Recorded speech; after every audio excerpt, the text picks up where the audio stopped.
రేవంత్ రెడ్డి గారు, మేము కొండారెడ్డిపల్లెలో రుణమాఫీ ఎంతమందికి జరిగింది, ఎంతమందికి జరగలేదు అని చూపించేందుకు, అక్కడ ఏం జరుగుతుంది అనేది చూపించేందుకు మాత్రమే పోయినాం మేము.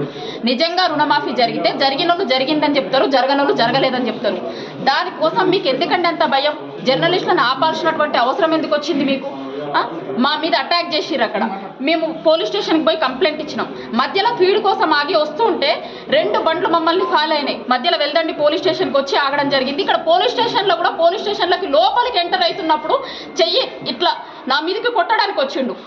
మేము మిమ్మల్ని ఒక్కటే అడుగుతున్నాం, రేవంత్ రెడ్డి గారు, మీ ఆడబిడ్డని, మీ ఇంట్లో నీ బిడ్డని, నా బిడ్డకి పెళ్లి టైంకి నన్ను లోపల పెట్టిర్రు, పోలీస్ స్టేషన్లు వేసిర్రు, జైలు వేసిర్రు అన్నారు కదా.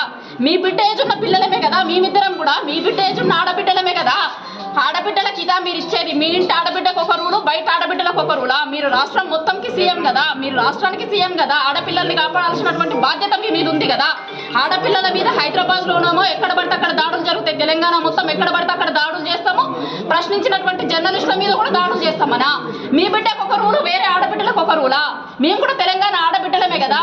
నీ బిడ్డ పెళ్లి ఉన్న రోజు మా బిడ్డ పెళ్లిని ఉంచుకొని మేము స్టేషన్లో ఉంచి, పోలీస్ స్టేషన్లో ఉంచి మమ్మల్ని అన్నారు కదా. మరి మేము ఆడబిడ్డలం కాదా? మేము పోలీస్ స్టేషన్లో కూర్చోవాలా? ఇవాళ రక్షణ కోసం రోడ్ల మీద బయటికి మేము హైదరాబాద్కి వస్తూ ఉంటే మమ్మల్ని అడ్డగించి మా మీద దాడులు చేస్తే పోలీస్ స్టేషన్లో రక్షణ కోసం తలదాచుకోవాల్సినటువంటి పరిస్థితి.